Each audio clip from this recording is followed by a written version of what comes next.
ล่องเหือจากห้วยสายไป5นครหลวงเวียงจันทน์วันที่4ไปเบิงบรรยากาศการล่องเหือมื้อนี้ว่าจะเป็นจังได๋ไปเบิงไปชมคลิปนี้นำกันเลยพี่น้อง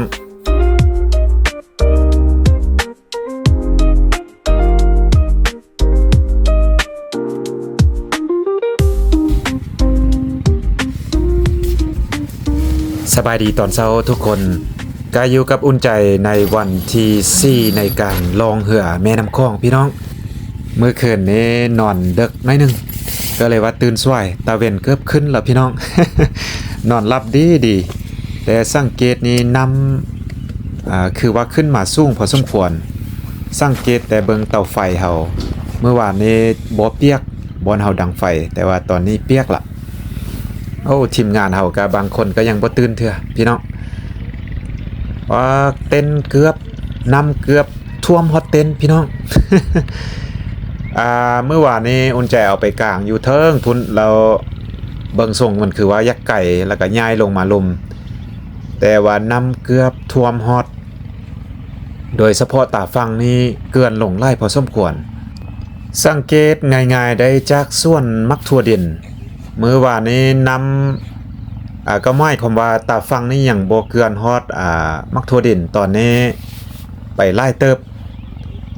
สมพอเมื่อคืนนี้นอนได้ยินเสียงตุ่มต่ำอยู่พี่น้องเอ้ยเป็นตาฟังมันเจือนน้ำเซาะเข้ามาแล้วก็เกลือนลงเพราะว่ามันจะเป็นดินทรายแบบเปื่อยๆเห็นบ่น้ำเซาะเข้ามาได้เดียวมันก็เกลือนลงแล้วพี่น้องโอเคก่อนอื่นหมดขออนุญาตเมียนเต้นแล้วก็ล้างหน้าล้างตาแป๊บพี่น้อง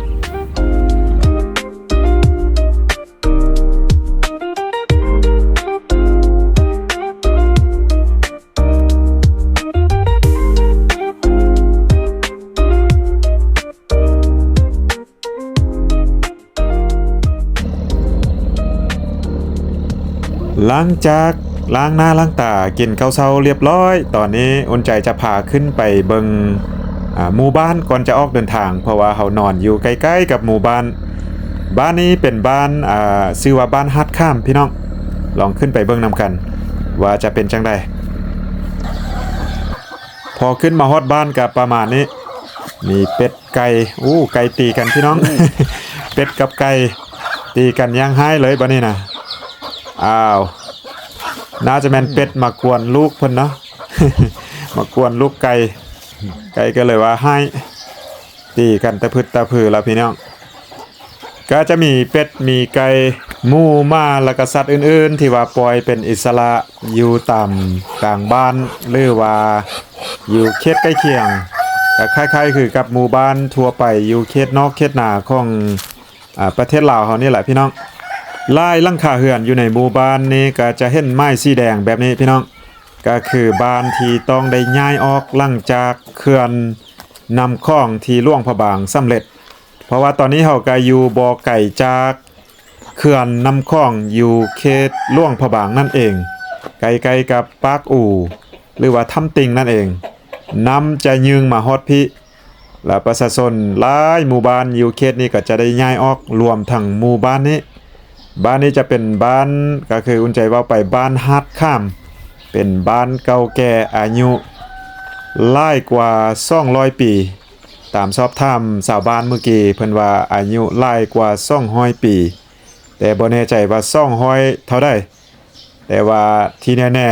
ๆฮอด200ปีแน่นอนว่าซั่นเพิ่นว่าเนาะแต่ว่าเบิ่งทรงนี่ก็เป็นหมู่บ้านเก่าแก่พอสมควรก็ส่วนหลายก็เป็นคนชาวพุทธที่ว่า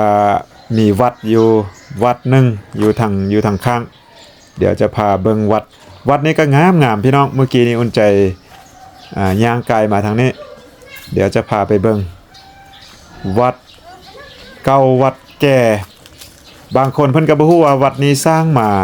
จักปีแล้วเมื่อกี้ถามเพิ่นก็ว่าตั้งแต่เกิดมาได้60-70 ปีก็เห็นวัดอยู่นี่ละก็หมายความว่าวัดนี้ก็เก่าแก่พอสมควรพี่น้องวัดฮาดข้ามสวยงามพี่น้องแต่ว่าบ่แน่ใจวัดนี้สิได้ย้ายบ่เห็นเครื่องไม้เพราะว่าหลายบ้านที่ว่าอยู่ ต่ำลงจากวัดนี้ไปถือว่าย้ายออกหมดเลยพี่น้องวัดหาดข้ามสุขารามเบิ่งต้นไม้ต่างๆอยู่เขตนี้ก็เป็นต้นมากไม้ที่สามารถกินมากได้ก็เป็นต้นไม้ที่เก่าแก่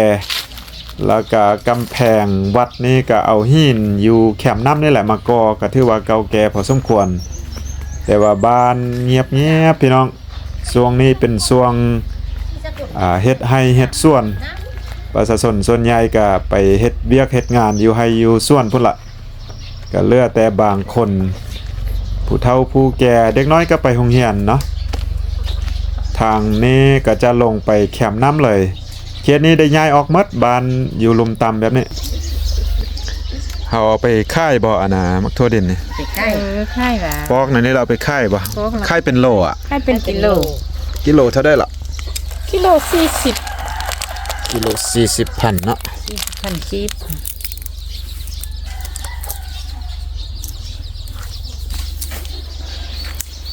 ก่อนจะกลับลงไปห้าเหือของเฮาอุ่นใจได้ย่างลงมาอีกทางทางนี้เป็นแต่เหือนงามๆพี่น้องสภาพเหือนแล้วถือว่าเป็นเหือนที่ว่าดีเป็นเหือนเก่าเหือนแก่แต่ว่าเคสนี้น่าจะได้ย้ายออกหมดเพราะว่าจะอยู่ต่ำพอสมควรแล้วก็เห็นเครื่องไม้สีแดงก็หมายความว่าต้องได้ย้ายออกเพราะว่ามันใกล้ๆกับแคมป์น้ำแล้วทางขึ้นบ้านก็เอาหินที่ว่าจากแม่น้ำนั่นแหละมากอแบบนี้นะสวยงามพี่น้องหลังจากเบิ่งหมู่บ้านแล้วพี่น้องเฮาก็ได้เวลาลงเรือละได้เวลาเดินทางต่อเพราะว่าตอนนี้ก็สวยพอสมควรมื้อนี้เฮาจะลองไปฮอดล่วงพระบางจากบ้านฮาดข้ามไปล่วงพระบางเลยมื้อนี้ออกเดินทางได้พี่น้องออกเดินทางได้ไปลุ้นเบิ่งว่ามื้อนี้เฮาจะมีโอกาสแวะไส้แดน่าจะแวะถ้ำติงมื้อนี้เพราะว่าปกติแล้วนักท่องเที่ยวลองน้ำคลองไปก็จะไปแวะถ้ำติงพูนบ้านที่เฮาแวะเมื่อกี้บ้านฮัดข้ามบ้านฮัดข้ามแล้วบอนที่เฮานอนแม่นอยู่พูนบอนขวัญตวดพุ่นอันนั้นบ่แม่นเฮาจุดเนาะขวัญไฟจากชาวบ้านที่ว่าน่าจะแม่นจุดอันใดอันหนึงนี่แหละแต่ว่าเฮานอนอยู่ดอนทรายลมเป๊ะไปได้พี่น้องไปได้อากาศมื้อนี้ถือว่าอุ่นขึ้นมาหน่อยนึงบ่เย็นปานใดแต่ตอนเช้าแบบนี้ก็ยังเย็นสบายอยู่แต่ว่าบ่ถึงกับว่าหนาวคือ 2-3 วันที่ผ่านมาตอนเช้าจะหนาวแต่ว่าอากาศตอนนี้นี่พอดีเลยลมก็บ่แห้งลมอ่อนๆแต่ว่ายังบ่มีแสงแดดพี่น้องตาเว้นให้ไปใส่เนาะ ตั้งแต่ลองจากห้วยสายหรือว่าสายแดนลาวไทยมาภูมิประเทศหรือว่าภูเข้าภูผ้าต่างๆก็จะคล้ายๆคือกันพี่น้องแม่น้ำคลองนี้ก็มีหินมีแกงตลอดทางเลยแบบเป็นธรรมชาตินะขอจิบกาแฟน้อยนึงพี่น้องอากาศตอนเช้ากับบ่เช้าแล้วตอนนี้ก็อยากว่าสวยสมควรแต่ว่าฮักบ่มีแดดจิบกาแฟนั่งหัวเหือแบบนี้ก็สุดยอดแล้วพี่น้องเอ้ยเบิ่งภูผ้าป่าไม้ธรรมชาติตามร่องแม่น้ำคลองก็จะเห็นเหือขึ้นลองเหือลำหนึ่งก็ขึ้นมาทางหน้าพุ่นน่าจะเป็นเหือนักท่องเที่ยวเช่นกันบ่แน่ใจว่าเพิ่นขึ้นมาจากล่วงพระบางบ่มาฮอดเขตนี้น่าจะประมาณนี้พี่น้องขึ้นมาจากล่วงพระบางมาฮอดเขตนี้แต่ว่าส่วนใหญ่เหือแบบนี้เพิ่นก็จะขึ้นไปฮอดปากแบงภายในวันเดียวแต่ต้องได้ออกล่วงพระบางแต่เช้าๆปกติก็พุ่นละ6:30 7:00เพิ่นก็เริ่มออกละก็ยังมีหมู่บ้านหลายหมู่บ้านพี่น้องเรียบตามแคมป์น้ำแต่ว่าแน่นอนแล้วหมู่บ้านเขตนี้ได้ย้าย 100% หลังจากเขื่อนน้ำคลองล่วงพระบางสำเร็จต้องได้ย้ายออกแน่นอน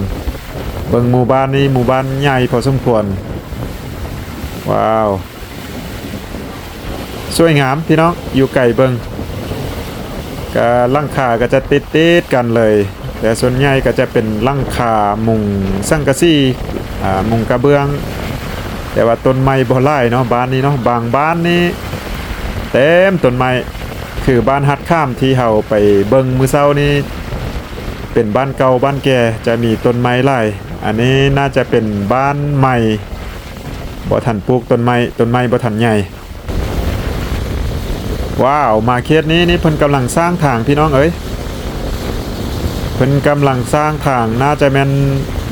ทางนี้ตามอุ่นใจจำได้ตั้งแต่อุ่นใจมาสุดแล้วแม่นเสื่อมมาจากพุ่นละ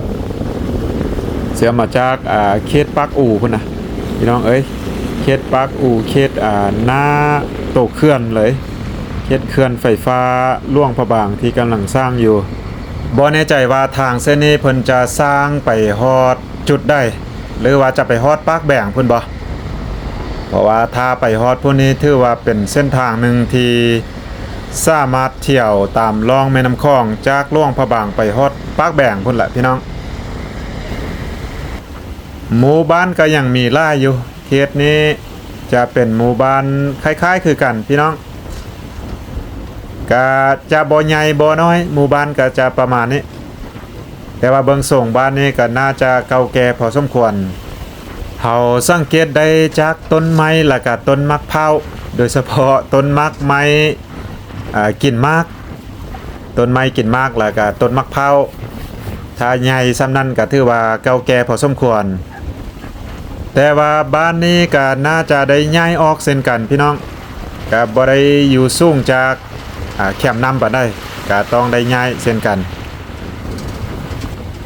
หลังจากเส้นทางเส้นนี้แล้วแล้วก็เคลื่อนแล้วน่าจะเป็นเส้นทางที่ว่าเรียบนาเขื่อนพี่น้องเรียบแคมป์นำนาเขื่อนนี่แหละก็อาจจะสวยงามไปอีกแบบในอนาคตจะสวยงามไปอีกแบบแต่ว่าจะบ่เห็นแม่น้ำที่ว่าเป็นธรรมชาติแบบนี้ที่ว่ามีหินมีน้ำไหลมีหาดมีแก้งแบบนี้ถือว่าบ่มีละเขตนี้เนาะในอนาคตก็จะเป็นคือไล่ๆเขื่อนอยู่ในประเทศลาวหั่นแหละเนาะพี่น้องที่ว่าเป็นน้ำยืงแล้วก็น้ำบ่ไหลคือน้องคือทะเลสาบหั่นแหละประมาณนั้นแหละพี่น้องเอ้ยตั้งแต่ออกบ้านฮาดข้ามมามื้อเช้าตอนนี้ก็ผ่านไปเกือบ3ชั่วโมงแล้วพี่น้องแต่ว่าเฮายังบ่ทันได้แวะใส่มื้อนี้น่าจะไปแวะอยู่ถ้ำติงบ่เดียวเพราะว่ามื้อนี้เฮาวางแผนจะให้ไปฮอดที่ล่วงพระบางเช้าหน่อยหนึ่งพี่น้องเอ้ยเพราะว่าเฮาจะนอนอยู่ล่วงพระบางแต่คืนเดียวแล้วเฮาก็เลยวางแผนสิไปฮอดล่วงพระบางเช้าหน่อยหนึ่งเพื่อให้มีเวลาได้เบิ่งได้ชมล่วงพระบางหน่อยหนึ่งโดยเฉพาะแม่นลูกค้าของอุ่นใจหรือว่าลูกทัวร์ของอุ่นใจเพื่อให้เขาเจ้าได้พักผ่อนแล้วก็ได้เบิ่งล่วงพระบางเพราะว่ามื้อเช้าเฮาก็จะไปต่อละรอบนี้ลูกค้าหรือว่าลูกทัวร์ของอุ่นใจเพิ่นมาทริปแม่น้ำคลองโดยเฉพาะเพิ่นบ่สนใจในเมืองปานใดส่วนใหญ่เขตแม่น้ำคลองอยู่ภาคเหนือนี่ก็บ่มีขั้วข้ามก็เลยใส่บักข้ามแบบนี้ข้ามไปมาหาสู่กันซ่องฟังแม่น้ำคลองก็สะดวกสบายตลอดปีบ่ว่าจะเป็นช่วงน้ำลายก็สามารถข้ามได้เช่นกันแล้วเครื่องที่เห็นอยู่ทางหน้าพุ่นเป็นเครื่องดูดค่ำปั่นค่ำฮอนค่ำนั่นเองก็จะมีเป็นจุดตั้งแต่ลองมาแต่ห้วยทรายจนมาฮอดเขตนี้ก็มีไล่พอสมควรว้าวเบิ่งผู้น้อยนั้นพี่น้องสวยงามเลยผู้น้อยนั้นแล้วก็มีเรือนักท่องเที่ยวเช่นกันเรือแก่นักท่องเที่ยวขึ้นมาจากล่วงพระบางแล้วก็มุ่งหน้าขึ้นไปทางเหนือกับเป้าหมายเดียวกันพี่น้องขึ้นไปฮอดปากแบงนอนข้างคืนอยู่ปากแบงแล้วก็ขึ้นไปที่ห้วยทรายต่อก็ส่วนใหญ่ก็จะเป็นนั่นล่ะห้วยทรายล่วงพระบางห้วยทราย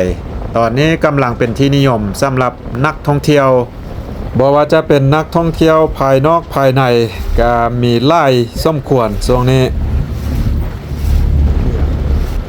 ที่เห็นขั้วอยู่ทางหน้าแม่นขั้วรถไฟพี่น้อง เป็นขั้วจุดที่ซ่องข้ามแม่น้ำคลองของเส้นทางรถไฟนั่นเองเห็นบ่ออุโมงค์อยู่ทางหน้าตามอุ่นใจนั่งรถไฟขึ้นไปอุดมไซด์หรือว่าจะไปทางเหนือจากหลวงพระบางจะมีอุโมงค์นี้ยักว่าเป็นอุโมงค์ที่ยาวที่สุดเลยทางขวามือพี่น้องยาวที่สุดเลยตามที่นั่งรถไฟเราสังเกตบ่แน่ใจว่ายาวจักกิโลเมตรแต่ว่ารู้สึกว่ายาวพอสมควรแล้วขั้วแห่งนี้ก็จะเป็นขั้วที่ว่ายาวที่สุดพี่น้องยาวเขตข้ามแม่น้ำคลองนี้อาจจะบ่ยาวบ่กว้างปานใดแต่ว่าหลังจากนั้นจะยาวไปเชื่อมอยู่ผู้ทางซ้ายมือเข้าไปในโพ้นเขตนี้เป็นเขตบ้านลาดห่านบ้านลาดห่านนี้เป็นบ้านที่ว่าใหญ่พอสมควรแล้วก็เก่าแก่อยู่เขตนี้เป็นหมู่บ้านที่ว่ามีประชากรอาศัยอยู่หลายพอสมควรแล้วก็เป็นบ้านที่อยู่มาตั้งแต่ดนบ้านเก่าบ้านแก่แต่ว่าทั้งหมดหมู่บ้านตามอุ่นใจได้ข้อมูลมาทั้งหมดหมู่บ้านต้องได้ยกย้ายออกหมดเพราะว่าตอนนี้เขาอยู่ใกล้กับเขื่อนน้ำคลองหลวงพระบางนั่นเองฉะนั้นขั้วแห่งนี้เพิ่นจะเฮ็ดสูงไว้เลยตามอุ่นใจสังเกตมาไล่ขั้วรถไฟโดยเฉพาะขั้วนี้จะเป็นขั้วที่ยาวแล้วก็สูงที่สุดเลยพี่น้องความสูงนี้บ่ให้ว่าสูงหลายเพราะว่าเพิ่นจะยกจากพื้นดินขึ้นไปสูงพอสมควรโดยเฉพาะฝั่งซ้ายมือจะยกสูงขึ้นหลายแล้วขวามือหันจะหลังจากออกอุโมงค์มาก็สูงอยู่แล้วเพราะว่ามันเป็นผู้ที่ว่าสูงสันนั่นเองพุ่นเบิ่งผู้อยู่ทางหน้าพุ่นพี่น้องขั้วนี้ไปเสื่อมกับผู้อยู่ทางหน้าพุ่นอยู่ไกลๆพุ่นฉะนั้นมันจะยาวพอสมควรแล้วก็จะมีอุโมงค์ลอดผู้หน่วยนั้นไปซอดอีกฝั่งก็ถือว่าเป็นขั้วที่ข้ามน้ำคลองหรือว่าทางรถไฟที่ข้ามน้ำคลองที่ยาวที่สุดเลยพี่น้องเพราะว่าทางรถไฟที่ว่าข้ามแม่น้ำคลองนี้มีแต่2จุดหนึ่งจะอยู่หลวงพระบางเขตบ้านดอนเจาะหรือว่าบ้านพรไสแล้วเขตนี้จะเป็นบ้านลาดห่านอยู่ทางหน้านี่เลยเป็นบ้านที่ว่าใหญ่พอสมควรแล้วกายนี้ไปน้อยเดียวก็จะเป็นเขื่อนละตอนนี้เราลองมาฮอดเขตหน้าเขื่อนเป็นที่เรียบร้อยพี่น้องใกล้ๆกับโตเขื่อนเลยเขื่อนอยู่ทางหน้านี่เลยเขื่อนไฟฟ้านำคลองหลวงพระบางที่ว่ากำลังก่อสร้างอยู่พี่น้องเบิ่งไปพูนเห็นอยู่ทางหน้าพุ่นถ้าหากว่าทานได้อยากลองเหือแบบนี้เบิ่งสายน้ำหรือว่าแคมน้ำที่ว่าเป็นธรรมชาติก็มาตอนนี้ได้เลยพี่น้องหรือว่าภายใน2-3 ปีนี้เพราะว่าหลังจากนั้นแล้วจะบ่คือเก่าแล้วเด้อพี่น้องเอ๋ยจะเปลี่ยนไปแล้วจะเปลี่ยนไปละหลังจากเขื่อนนี้แล้วเขื่อนนี้ก็จะสำเร็จภายใน2-3 ปีนี่แหละพี่น้องใน3 ปีข้างหน้าก็อาจจะสำเร็จละแต่ว่าเขตโตเขื่อนนี้ก็จะมีผู้ที่ว่าสูงแบบนี้จุดนี้น่าจะเป็นจุดโตเขื่อนเลยแต่ว่าใหญ่กว้างพอสมควรบ่แน่ใจว่าเพิ่นเฮ็ดเวียกทางเว้นทางคืนบ่น่าจะตลอด24 ชั่วโมงว้าวก็เป็นเขื่อนหนึ่งที่ว่าอลังการงานสร้างใหญ่โตมโหฬารโตเขื่อนน่าจะเสื่อมไป5ผู้ทางซ้ายมือจุดนี้เลยก็เป็นผู้ที่ว่าหน้าแน่นเป็นผู้ที่ใหญ่พี่น้องเพื่อรับประกันบ่ให้มีการเซาะเจือนผู้ใหญ่ขนาดนี้เนาะ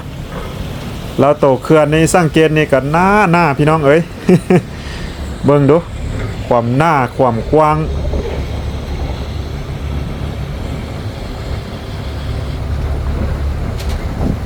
หลังจากโตเขื่อนลงมาก็จะเป็นหินส่วนใหญ่เป็นแผ่นหินเบิ่งแต่พื้นนำแบบนี้จะเป็นหินหมดเลย การเซาะเจือนนี่ก็ถือว่ายักว่ายากเพราะว่าเป็นหินแบบนี้นำไล่แห้งเลยพี่น้องนำไล่แห้งเลยว้าวโครงการนี้ใหญ่โตมโหฬารพี่น้องเอ้ยแต่ว่าเฮาไปลุ้นเบิ่งว่ามื้ออื่น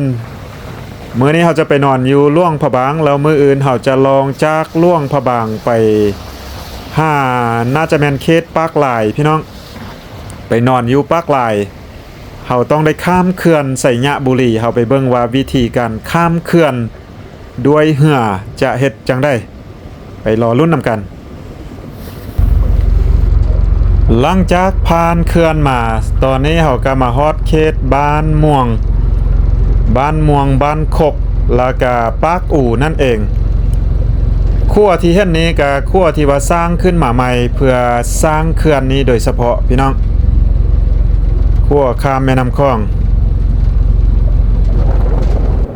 มาฮอดจุดนี้เป็นปากอู่เป็นเอิ้นว่าปากอู่ผู้ที่เห็นก็เป็นผู้ที่ว่าอยู่ปากอู่เลยโตปากอู่เลยพี่น้องปากอู่ก็คือจุดที่ว่าแม่น้ำอู่ไล่เข้ามาปองใส่แม่น้ำคลองนั่นเองก็เลยเอิ้นว่าปากอู่แล้วบ้านที่เห็นอยู่ทางหน้าปุ้นก็จะเอิ้นว่าบ้านปากอู่นั่นเองทำติ่งบางครั้งเฮาก็เอิ้นว่าทำปากอู่ทำติ่งพี่น้อง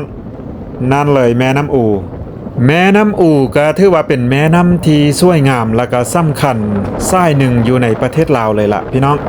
บอกว่าจะสำคัญทางด้านคมนาคมขนส่งทางด้านการท่องเที่ยวหรือว่าผลิตไฟฟ้านั่นเองก็ถือว่าเป็นแม่น้ำที่สำคัญสายหนึ่งไล่อยู่ในประเทศลาวก็เริ่มต้นพุ่นแหละแขวงพงศาลีจนฮอดแขวงล่วงพระบางจุดสิ้นสุดก็คือจุดนี้เลยปากอู่แล้วกงกันข้ามกับปากอู่ก็จะนี่เลยพี่น้องอยู่ขวามือนั้นก็คือถ้ำติ่งนั่นเองพี่น้องถ้ำติ่งนี้ถือว่าเป็นสถานที่ศักดิ์สิทธิ์และก็สักการะบูชาของชาวลาวเฮามาตั้งแต่โดนนานจนมาฮอดปัจจุบันนี้ก็ถือว่าเป็นถ้ำที่มีความหมายความสำคัญสักการะบูชาของชาวพุทธทั้งหลายและก็เป็นแหล่งท่องเที่ยวที่ว่ามีความสำคัญหลายนักท่องเที่ยวที่ว่ามาล่วงพระบางเกิน 60-70% ก็จะขึ้นมาเที่ยวชมถ้ำติ่งด้วยการนั่งเหือขึ้นมานั่นเองพี่น้องอยู่สถานที่แห่งนี้จะมีอยู่ถ้ำลุมแล้วก็ถ้ำเถิงรวมพระพุทธรูปอยู่ในถ้ำนี้ก็เกิน 4,000 กว่าองค์พี่น้องฉะนั้นเฮาก็คาดบ่ได้แน่นอนเนาะอุ่นใจก็พาลูกค้าหรือว่าลูกทัวร์แวเบิงถ้ำติ่งขึ้นไปถ้ำลมแล้วก็ย่างขึ้นไปถ้ำถึงถ้ำลมนี้จะบ่ได้ขึ้นสูงปานใดแต่ว่าขึ้นไปถ้ำถึงนี้มีอยู่278ขั้นไปฮอดถึงพี่น้องนักท่องเที่ยวก็มาหลายพอสมควรเพราะว่าตอนนี้ก็เริ่มบ่ายๆแล้วแต่ว่านักท่องเที่ยวก็ยังหลายอยู่หลังจากแวะถ้ำติ่งใช้เวลาไปประมาณ45นาทีเฮาก็ไปต่อพี่น้องออกจากนี้ไปล่วงพระบางก็จะใช้เวลาอยู่ประมาณชั่วโมงหนึ่งกับ30นาทีประมาณนี้แหละแต่ว่าเฮากินข้าวก่อนพี่น้องตอนนี้ก็บ่ายโมงหนึ่งมื้อนี้อาหารซอยนี้จะซอยนึงบ่ายโมงหนึ่งอาหารเฮาก็จะประมาณนี้พี่น้องกินแบบง่ายๆกับข้าวเหนียวอย่างแจ่วอย่างบ่ทันมาเทื่อ กินข้าวลองน้ำคลองพี่น้องเอ้ยสมบรรยากาศซ่องฟังแม่น้ำคลองเฮาใกล้ๆจะฮอดล่วงพระบางแล้วมื้อนี้ถือว่าจะไปฮอดล่วงพระบางเช้าหน่อยนึงตามแผนเลยมาเขตนี้ภูมิประเทศนี้จะแตกต่างไปหน่อยนึงแม่น้ำคลองนี้ก็กว้างขึ้นหน่อยนึงก็ยังมีภูคือเก่าแต่ว่าแม่น้ำคลองจะกว้างแต่ว่าภูนี้ก็จะแตกต่างไปเล็กน้อยแล้วก็มีเหือลายขึ้นพี่น้องเหือนักท่องเที่ยวส่วนใหญ่ก็คือเหือที่เพิ่นขึ้นไปเบิงไปชมถ้ำติ่งนั่นเอง ระหว่างถ้ำติงไปล่วงพระบางนี่ก็มีหมู่บ้านให้แวโดยเฉพาะหมู่บ้านสร้างให้ที่ว่าเป็นหมู่บ้านเพิ่นต้มเหล้าเฮ็ดเหล้าจากข้าวเหนียวเฮานี่แหละเหล้าข้าวเหล้าลาวเนาะโอ้รถไฟพี่น้องรถไฟข้ามแม่น้ำคลองอันนี้เป็นจุดที่2หลังจากเขาเห็นเมื่อกี้นี้จุดหนึ่งแล้วก็มานี่เป็นจุดอีกจุดหนึ่งเป็นขั้วรถไฟข้ามแม่น้ำคลองนั่นเองในที่สุดเขาเข้ามาใกล้ล่วงพระบางแล้วพี่น้องเอ้ยเข้ามาใกล้ล่วงพระบางแล้วใกล้จะฮอดแล้วเห็นเหือไล่ขึ้นเห็นเหือแบบนี้ไล่ขึ้นก็แปลว่าใกล้กับล่วงพระบางแล้วเขตนี้จะเป็นเขตบ้านดอนท่าเหือบ้านดอนใหม่เหือโดยสารหรือว่าเหือแก่สินค้าต่างๆเพิ่นก็จะมาลงอยู่ที่นี่มาจอดที่นี่แหละพี่น้องแต่ว่าเหือเฮาสามารถเข้าไปในเมืองไปเขตกลางเมืองเลยติดกับใจกลางเมืองล่วงพระบางเลยไกลจะฮอดล่วงพระบางเต็มทีที่เห็นอยู่ทางหน้าพุ่นเอิญว่าดอนมักแต่งเป็นห้านอาหารห้านกินดื่มที่ว่าหลายคนมักลงมานั่งดื่มแบบซิวๆแล้วก็กินตำมักแต่งพี่น้องแล้วก็ฟังเสียงแมนแล้วข้ามมาซ้ายมือนี่เป็นล่วงพระบางเรียบร้อยตอนนี้เฮาฮอดแล้วเขตปากข่านพี่น้องเอ้ยเขตปากข่านก็คือแม่น้ำคลองแม่น้ำข่านมาประจบกันหั่นแหละเนาะแม่น้ำข่านมาประจบใส่แม่น้ำคลองอยู่จุดนี้ก็จะเอิ้นว่าปากข่านก็คือปากอู่ที่เฮากายมาเมื่อกี้ฮอดแล้วล่วงพระบางพี่น้องตอนนี้ก็2:30 น2:30 น3 โมงยังก็ถือว่าฮอดเซาตามแผนเลยมื้อนี้ที่เห็นอยู่ซ้ายมือก็เป็นทาเหือขึ้นไปวัดเสียงทองแล้วก็มีหลายทาหลายจุดที่เหือสามารถจอดขึ้นได้พี่น้องเขตนี้ก็จะเป็นเขตในเมืองทางนั้นเมืองล่วงพระบางแต่ว่าหลังจากเขาไปพักเสาอยู่ล่วงพระบางแล้วมื้ออื่นเสาเขาก็จะออกแต่เสาแต่สำหรับวิดีโอนี้อุ่นใจจะบ่ได้รีวิวเมืองล่วงพระบางให้เบิ่งเนาะเพราะว่าก่อนหน้านั้นอุ่นใจได้รีวิวล่วงพระบางไปหลายวิดีโอพอสมควรฉะนั้นยาน FC เฮาจะเบื่อเนาะเห็นบอนเก่าหลายก็เลยว่าจะหลังจากฮอดล่วงพระบางนี้แล้วเฮาก็จะจบคลิปไว้แล้วก็มื้ออื่นเฮาจะลองจากล่วงพระบางนี้ไปต่อที่ปากหลายแขวงสัญญาบุรีแต่ว่าอาจจะตื่นเต้นเวลาเฮาไปข้ามเขื่อนพี่น้องเพราะว่าอุ่นใจก็ยังบ่เคยได้ไปข้ามเขื่อนสัญญาบุรีจักบาทเถื่อลองไปเบิ่งไปลุ้นนำกันว่ามื้ออื่นเฮาจะข้ามเขื่อนแบบใดพี่น้องฮอดท่าเรือเฮาสิจอดแล้วพี่น้องเอ้ยเฮาจะออกอยู่เอิ้นว่าท่าเรือเมเนาะจะมีท่าล่วงแล้วก็ท่าเรือเมใกล้ๆกันพี่น้องการล่องเรือในมื้อที่4จากบ้านฮัดข้ามมาล่วงพระบางเฮาใช้เวลาไปประมาณ5 ชั่วโมงกว่าพี่น้องอันนี้รวมแวะมาตามทางถ้าเรือแล่นไวกว่านี้ก็จะใช้เวลาน้อยกว่านี้เนาะอันนี้เฮาค่อยๆเพิ่นมาพี่น้องเอ้ยโอเคพี่น้องจังได้กาเส้นเก่าเส้นเดิมขอบใจทุกท่านที่เข้ามาติดตามและรับชมซองอุ่นใจมาโดยตลอดหวังว่าคงจะเจอกันมื้ออื่นพี่น้องคลิปต่อไปสำหรับคลิปนี้ขอจบไปเพียงเท่านี้สบายดี